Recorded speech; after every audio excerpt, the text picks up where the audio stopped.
você sempre foi, né, uma referência, assim, muito grande, acho que de empoderamento, de superação. E aí, quando a gente pensou em falar do Dia das Mulheres aqui na Máxima, a gente já pensou em você também.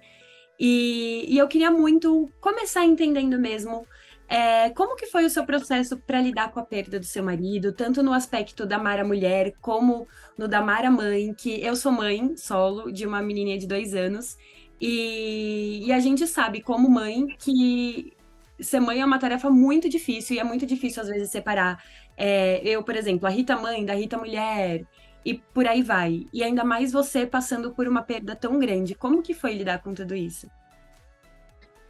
Rita, antes de mais nada, parabéns por ser essa mãe solo, dessa Obrigada. menina que certamente é uma menina privilegiada e feliz. Muito Obrigada. obrigada pelo convite da Revista Máxima. Também queria deixar um beijo aqui para toda a minha assessoria, da Márcia Estival, todas as meninas que são maravilhosas. E dizer que compartilhar momentos da vida, né? Os maravilhosos, os bem-sucedidos, e também compartilhar os momentos que são tristes, as passagens que contam histórias de fracasso ou de perdas do processo de luto.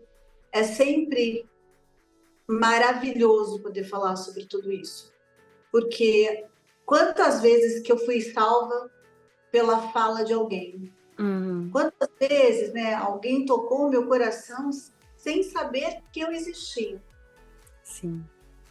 naquele momento de dor.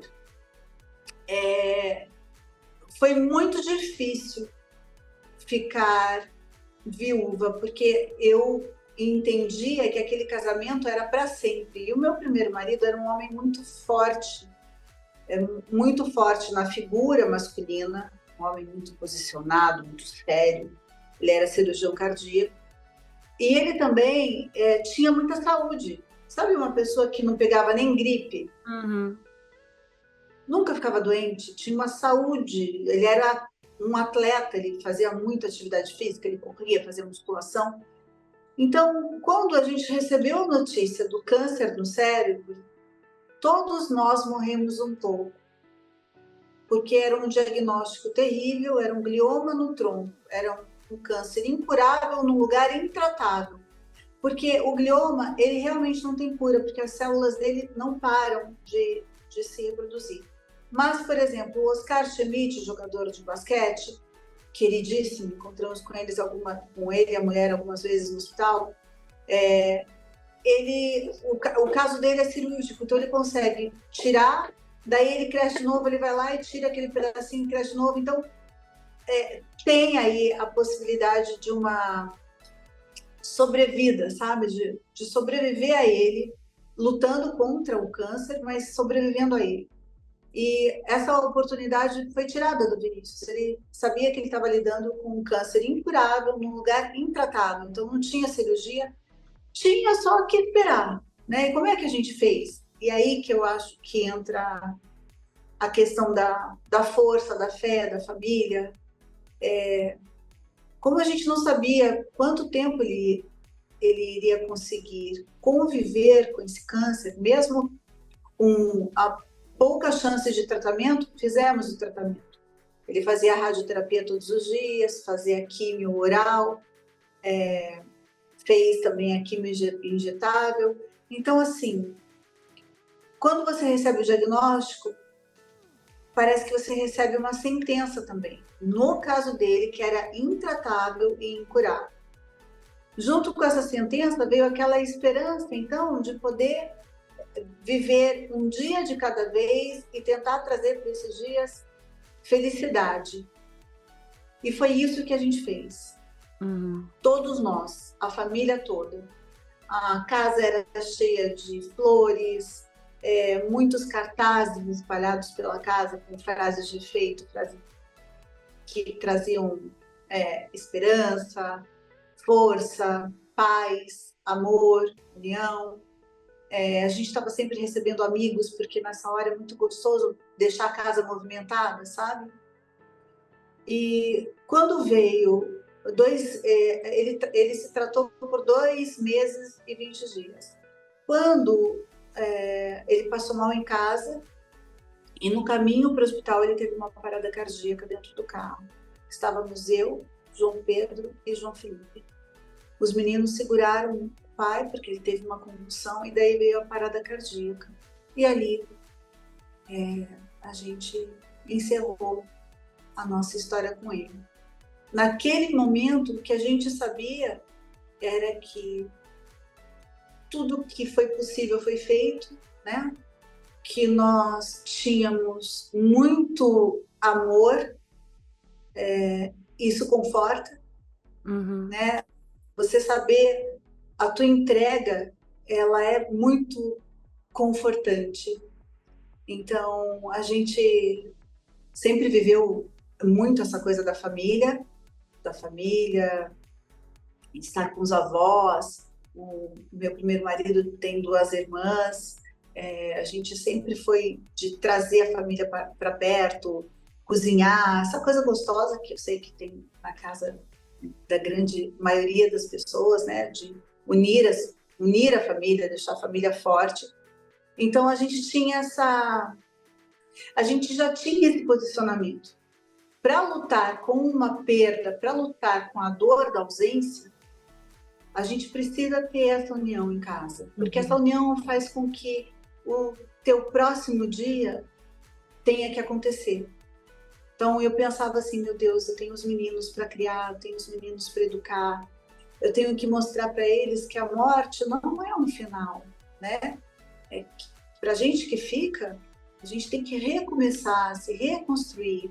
Eu não posso deixar eles entenderem que aqui a gente encerrou tudo, porque a gente ainda tem muito para viver, a gente tem muito para fazer, a gente tem muito para trocar. Então, eu redirecionei os focos, sabe? Então, agora, olha, vamos pensar em fazer uma viagem gostosa, vamos trazer novas memórias, né, para nossa vida, trazer novas memórias para casa, dei uma repaginada na casa.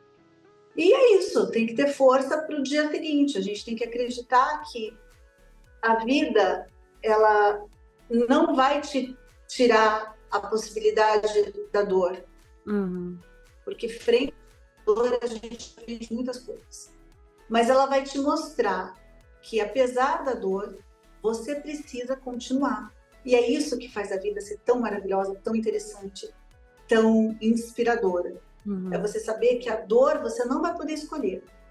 Você vai passar por momentos muito difíceis, mas você pode escolher deixar essa dor administrar a sua vida, os teus desejos, o que você espera do dia seguinte, ou não. Isso é uma coisa que é muito real e me fez pensar muito, porque é o que você falou. Eu até li uma frase sua que me fez pensar muito que a dor, ela existe. A gente que vai escolher se a gente vai sofrer por ela ou não. E isso é muito real, porque, por exemplo, eu achei muito bonito quando você falou que vocês colocavam cartazes com frases motivacionais, encheram a casa de flores, porque era uma situação muito delicada e que vocês precisavam se unir para passar por isso, né? Vocês precisavam encontrar a força que vocês nem sabiam que vocês tinham para poder passar por isso, porque se vocês se deixassem levar, perdessem as esperanças, a situação ia ser conduzida de outra forma e vocês iam lembrar de tudo isso de outra forma. E o seu papel de ficar ali firme e forte foi essencial, né? Tanto para os seus filhos, que na época eles eram crianças ainda, né? Tinham 10, 11 anos. O João Felipe tinha 12 e o João Pedro 13. A gente tem que pensar muito nesse doente paliativo, sabe? Se é difícil para quem está em volta pensar que a qualquer momento aquela pessoa pode morrer, imagina para a pessoa imaginar que a qualquer momento ela vai para o desconhecido, né? Ela não sabe o que acontece depois da morte. É um mistério para todos nós. A gente pode acreditar que tem um paraíso, que tem uma segunda vida, que tem reencarnação, que tem, dependendo da religião de cada um. Mas o fato é que a gente não sabe, né? A gente sonha e se conforta com um pensamento que consegue conceber. Mas para o doente é muito difícil, né? Tem as limitações, tem as dores, tem o desafio de pensar, meu Deus, o que vai acontecer amanhã? A radioterapia, quando ela é no cérebro, ela faz muitos edemas. Uhum. Então, às vezes, a pessoa pode entrar na rádio enxergando e sair da rádio sem enxergar, né? Tem um montão de riscos. Então, você precisa pensar que essa rede de apoio à família para esse doente paliativo, para esse doente terminal de câncer, para esse doente que não teve chance de lutar para viver, ele precisa de todo o apoio que a família puder dar, o melhor apoio que a família puder dar, né? E o apoio tem que ser sempre surpreendente, né? É difícil, mas não é impossível. Não, tem que ser para cima, porque também para o doente ver a família sofrendo, chorando, o médico deixava isso muito claro para a gente, a equipe médica que cuidou dele, eles falavam, olha, ele tem que ter qualidade de vida. Uhum. Então, claro que a gente foi buscar fazer as coisas que ele gostava. Sim. E depois que ele partiu, eu até li uma coisa assim que você falou, que você comentou para os seus filhos que você ia dar conta de tudo, mas que você não ia esquecer o seu lado mulher, sabe? Até porque você era uma mulher jovem, você é uma mulher jovem, e não é nem justo você parar a sua vida por conta disso. E eu até queria conversar um pouco sobre essa questão e tal, porque é uma coisa que eu, como mãe, enfrento diariamente do julgamento alheio mesmo, de como assim você teve um filho e você vai, sei lá, sair com outras pessoas que não sejam o pai do seu filho, ou você vai ter uma vida além da maternidade.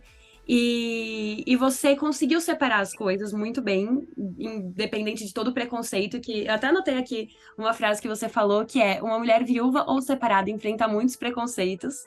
E eu queria entender um pouco de como você se sentiu, como você conseguiu entender que independente da Mara mãe, independente da Mara viúva, você tinha uma vida toda pela frente, tinha que reviver o seu lado mulher e conseguiu também passar isso para os seus filhos e ser esse exemplo de mulher incrível que você é. Ah, muito obrigada. Que nada, sou uma mulher cheia de defeitos. Estou aqui em plena construção, aos 52 anos, tentando ainda descobrir qual é a minha melhor versão. Enquanto eu não descubro qual é a melhor, eu vou testando todas. Maravilhosa. Eu acho, Rita, que a gente não pode deixar com que as pessoas dirijam a nossa vida. Uhum. E não é esse papo que a gente vê que é muito raso, assim, alguém paga suas contas, alguém não sei o quê, porque a hora que você está triste, alguém vê isso. Não, não é nem por aí, sabe? É um posicionamento tão de dentro para fora, é tão claro para você o que você quer, que ninguém consegue nem tentar interferir. Então, eu tinha certeza que em algum momento, depois que passou aquela fase muito triste do luto, aquela fase onde você acha que você não vai conseguir. Uhum. Quando a dor te acorda antes de você abrir os olhos. Antes de você abrir os olhos, vem aquela dor no peito, aquela coisa que você fala, o que aconteceu mesmo? Nossa, Vinícius morreu, meu Deus, e agora? Como é que vai ser? Então, depois que passa essa fase aguda, e a gente tem que passar por ela, né? Você tem que elaborar até a dor. Então, não dá para fugir. Os primeiros dias são muito difíceis, parece que você teve um sonho, é um pesadelo, você não está entendendo por que isso aconteceu com você, na sua família. Tem um tempo. Esse tempo, você começa a se enxergar de novo como alguém que é completo, né? Completo em sensações, em sentimentos, com um corpo que sente desejo, com um corpo que sente falta de um carinho, falta de um abraço, falta de um beijo, falta de escutar alguém no telefone e te perguntar como é que você está, te dar um bom dia. É gostoso isso. Quando a gente tem uma referência de amor, quando você tem uma relação muito positiva, próspera sobre o amor, você entende o significado dele, você quer viver aquilo de novo, né? E eu tinha isso. Eu fui muito amada. Eu me senti muito completa nesse relacionamento. Então, eu sabia qual era a minha referência, o que eu queria. Quando eu comecei a me enxergar de novo, pronta para receber alguém na minha vida, eu não perguntei para ninguém se alguém achava certo ou se achava errado. Eu fui viver. Eu deixei claro isso em casa, porque eu precisava dividir com os meninos, porque eu sempre dividi tudo com eles, né? Hoje eu estou triste, hoje eu estou feliz, hoje aconteceu isso de bom no meu trabalho, hoje aconteceu isso de ruim no meu trabalho. Olha, aconteceu isso, tal pessoa falou assim comigo, isso fez sempre dividi tudo com eles. Então, quando eu decidi que eu ia viver, eu também dividi com eles. Olha, eu quero namorar, eu quero conhecer alguém, eu quero beijar na boca, eu quero sair, eu quero ser tocada, né? Quem ama precisa escutar e precisa sentir. A gente não consegue evoluir sem o toque, né? É importantíssimo ter alguém que te abraça, que te acolhe, que te transforma em alguém melhor. Então, isso era muito claro para mim, sabe? Eu deixei muito claro isso para eles também, para eles, para os meus pais, e fui viver. E nunca perguntei o que é que as pessoas queriam, não queriam. Não sei se alguém falou bem, se alguém falou mal. Provavelmente, né? Deve ter sido julgado. Eu moro em Piracicaba e moro aqui em Alphaville. Então, lá em Piracicaba, uma cidade pequena, provavelmente alguém deve ter falado, né? Alguma coisa. Mas eu não prestei atenção nisso, não. Aliás, eu sou bem ruim de prestar atenção no que não me constrói, Rita. Eu não deixo... O João às vezes fala isso para mim, né? Ele fala, olha, nas dificuldades você tem que saber lidar com a diversidade. Eu falei, olha, eu nem enxergo a diversidade, eu nem passo perto da diversidade, porque eu me alimento, você também, todo mundo é assim. A gente se alimenta daquilo que a gente quer. O pensamento, ele é muito esperto. Muito esperto. A nossa mente, ela é mimada, mal acostumada na grande maioria das vezes. E às vezes a gente dá corda para um pensamento que nem tinha que estar passando perto. Tem pensamento que chega, a gente tem que falar, olha, vai para lá. Isso não é meu, vai lá, né? Isso aqui, esse corpo não é teu, esse pensamento nunca foi meu, eu nunca quis pensar sobre isso, eu não quero nem pensar sobre isso, então pode ir embora daqui, né? Isso que você falou é muito importante, porque na verdade a gente escolhe muito o que tipo de pensamento a gente vai absorver e vai levar adiante e o que não. Por exemplo, você comentou de morar em Piracicaba. Se as pessoas já julgam em cidades grandes, em cidades pequenas, que a vida gira em torno da vida das outras pessoas, eu vejo pela minha família mesmo. Isso é muito maior. E comentário sempre vai ter gente julgando quanto tempo você deveria ficar de luto ou não, quando deveria fazer o quê. E se você se deixasse levar por esse tipo de comentário ou esse tipo de pensamento que não é nada construtivo, você vai para um caminho que não é seu, fica infeliz, e aí a situação toma outro rumo, né? Aí você nunca mais cresce, porque fica preso em coisas de outras pessoas. E a gente tem que saber, né? Assim como a gente descobre onde está a nossa acolhida, eu aposto que você tem um montão de amigas. Mas tem aquela que você sabe que você pode virar para ela e falar, gente, a revista Máxima me promoveu, agora eu sou editora-chefe, eu sou diretora de conteúdo. Você pode contar as suas coisas boas, porque ela torce por você. Sim. Mas tem aquela amiga também que você gosta muito, mas que você sabe que você conta as coisas para ela, ela fala, nossa, que maravilhoso, tudo isso que por dentro ela não está feliz. Porque eu queria também ter essa oportunidade. Daí tem aquela outra amiga que não tem a menor paciência para ouvir as coisas boas que estão acontecendo na sua vida, porque ela não consegue nem focar na vida dela. Então, você está falando, ela está te ouvindo, está olhando para você, ela não está ouvindo uma palavra. E quando você espera que ela fale uma coisa legal, ela te interrompe, perguntando uma coisa que você nem falou, né?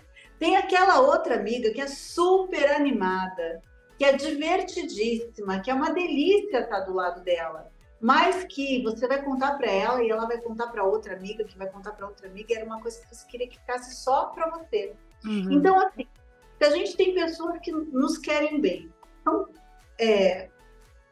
capazes de não vibrarem tanto frente a uma notícia boa. Imagina aquelas que não te conhecem, né? Que não têm afinidade com você, não sabem nada da sua vida, que não entendem nada sobre o seu coração, sobre o seu jeito de pensar, que simplesmente olham para você e vão te julgar por aquilo que elas veem. que muitas vezes é toda a feiura que está dentro delas, né? Sim, é verdade. Então, a gente não pode dar essa liberdade para as pessoas. Você pode ver, as pessoas só falam com você sobre o que você quer que elas falem. Uhum, Porque se você não quiser falar sobre um assunto, você simplesmente não fala. uhum, é verdade. Né?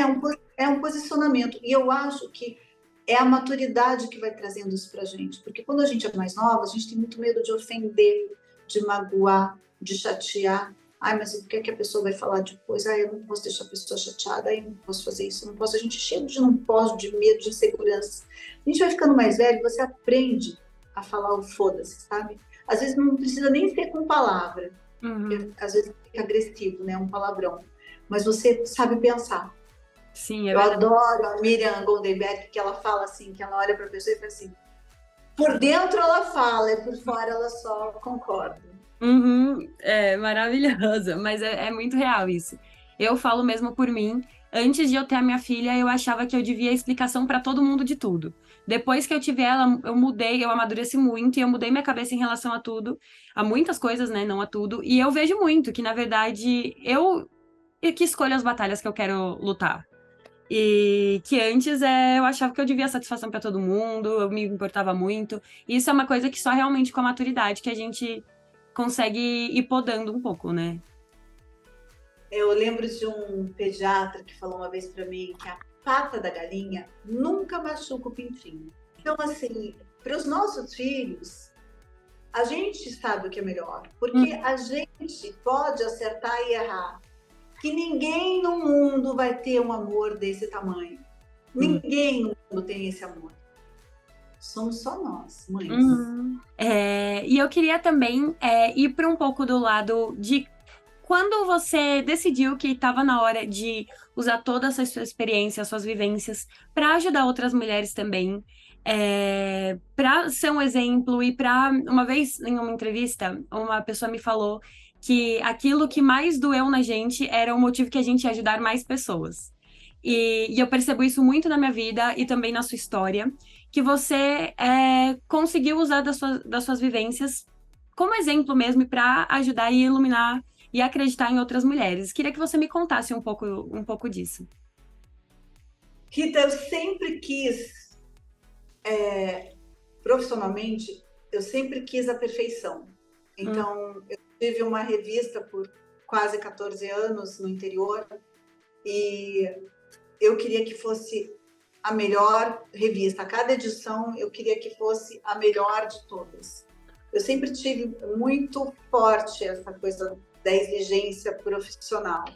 Então, os meus textos eu só consegui entregar a hora que realmente não estava faltando nenhum ritmo, hum, era uma pressão. Então, claro que quando você é muito exigente com você, você acaba sendo muito exigente com as outras pessoas também.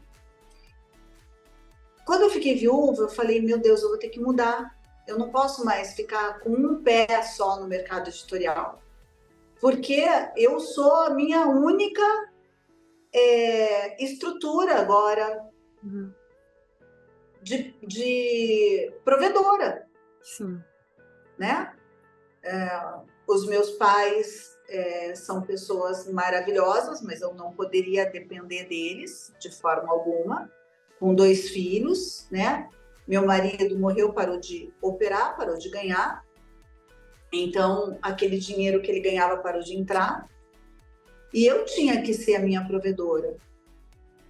Então a responsabilidade era muito grande. Falei, eu tenho que sair do mercado editorial, porque o mercado editorial está enfraquecendo, né? 2015, 2016, a gente já percebia que estava enfraquecendo, porque as redes sociais estavam ocupando cada vez um espaço maior. E hoje é assim, você Uhum. sabe disso, né? Entre comprar uma revista física e baixar o aplicativo e ter a revista no celular, a gente prefere hoje ter a revista no celular, Sim. né? Infelizmente, o impresso está morrendo. É uma coisa que não tem muito para onde lutar, né?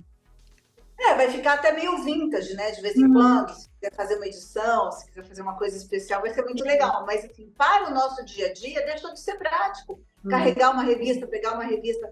rodar uma revista, gostar do que você, de ler alguma coisa, copiar, não, a gente tem a facilidade, printa no celular, copia a frase, passa para Sim. ou no computador, é uma maravilha. Eu falei, eu preciso mudar. Daí eu abri uma empresa de consultoria, porque durante esse tempo fazendo revista, a minha relação com o cliente sempre foi muito próxima. E o cliente, quando vem para você, ele quer fazer um anúncio na sua revista, mas ele quer entender como é que ele pode fazer com que aquele anúncio ali cause muito efeito no consumidor daquela revista, né? Então, a gente acaba aprendendo muitas soluções em marketing. E é esse marketing. Não é esse marketing que tem fórmula de algoritmo. É esse marketing falado, conversado, onde você procura soluções verbais para depois colocar tudo na prática. E daí eu falei, eu vou abrir essa empresa de consultoria. Com a empresa de consultoria veio a necessidade do digital.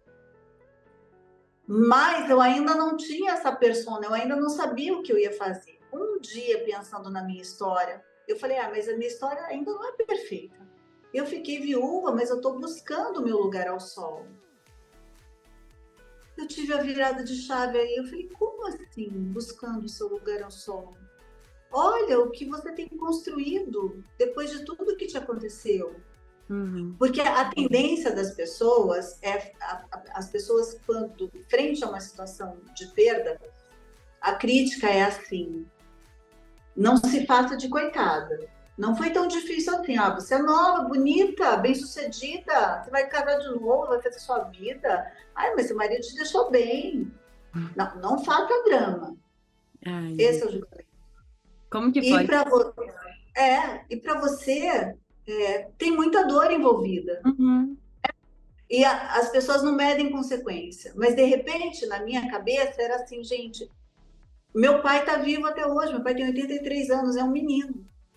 Olha quanto amor eu tenho recebido na minha vida.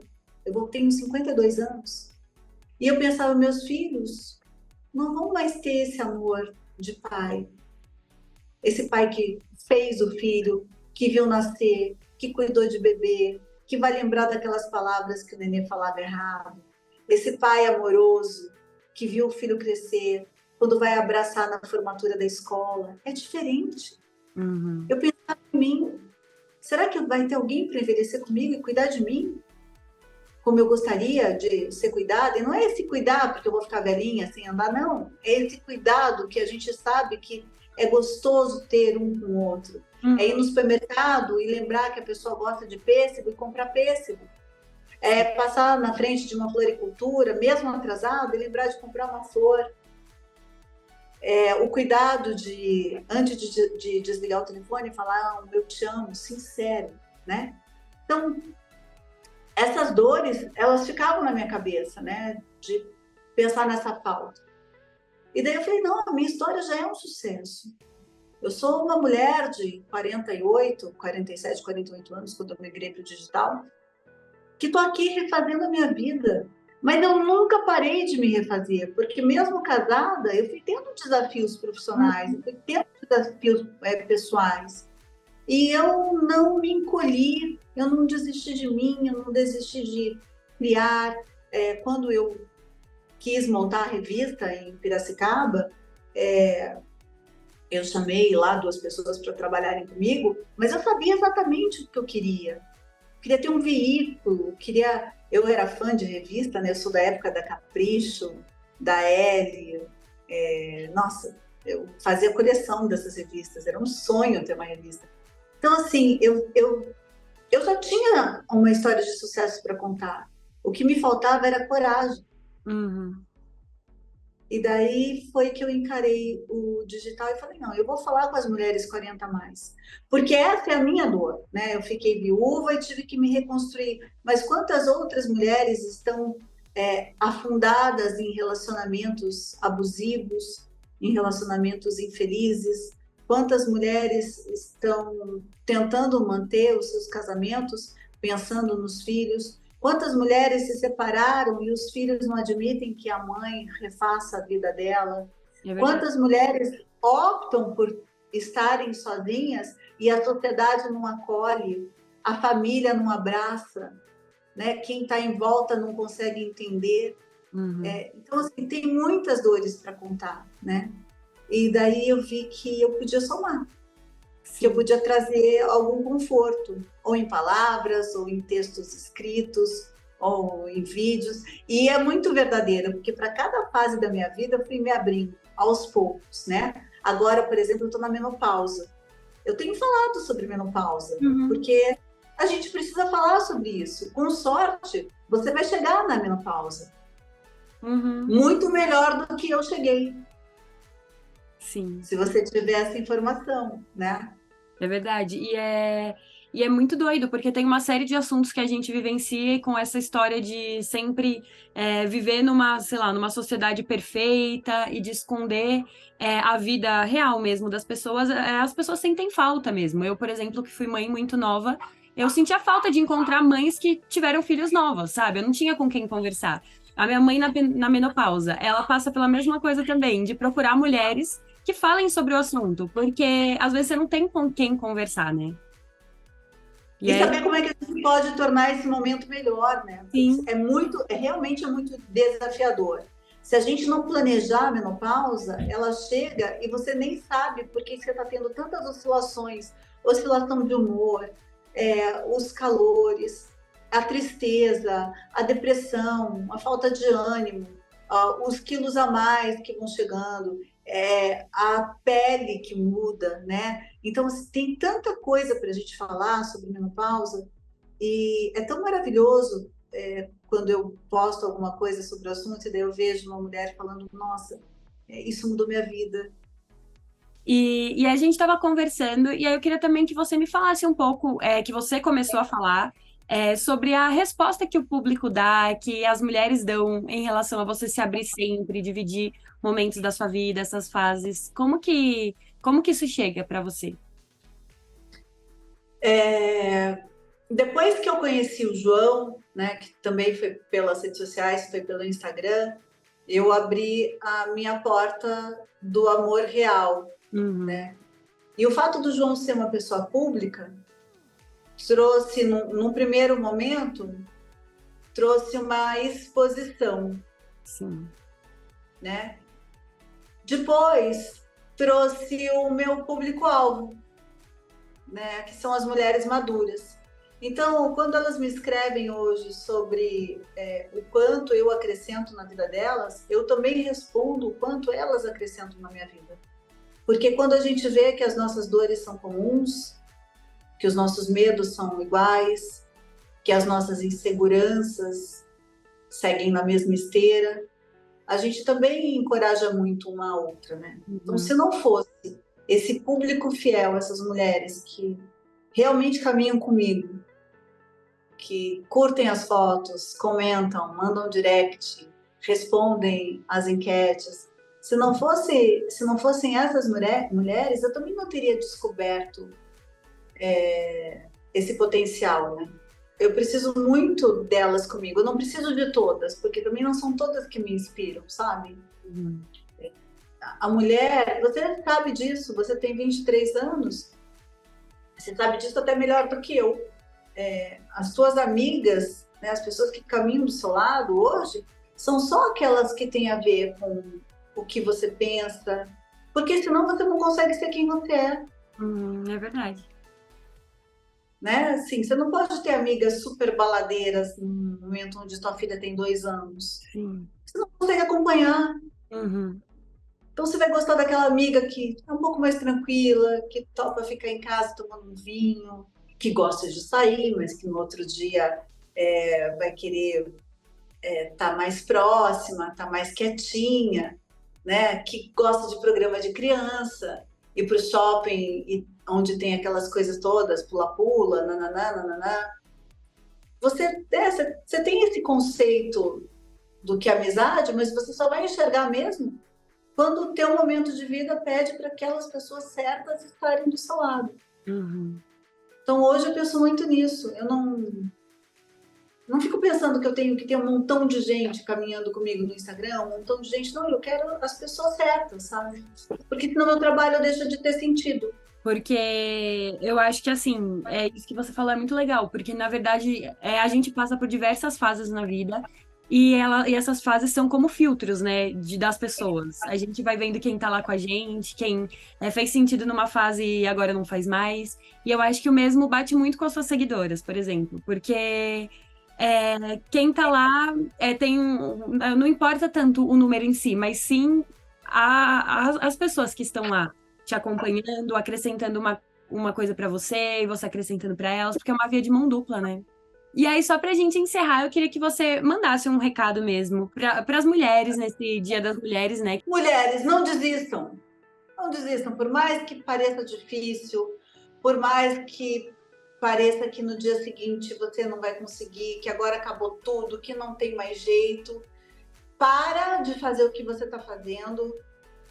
Nesse momento onde parece que não tem mais jeito, é o momento onde todo o universo vai se movimentar para dar um jeito na história. Então, assim, só não desista.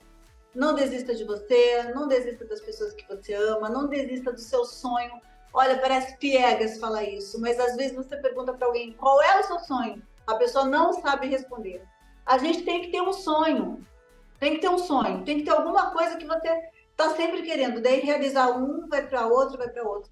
Então, não desista daquilo que você quer para a sua vida, seja um amor, comprar uma casa, ter o teu trabalho dos sonhos, fazer uma viagem, reunir a família.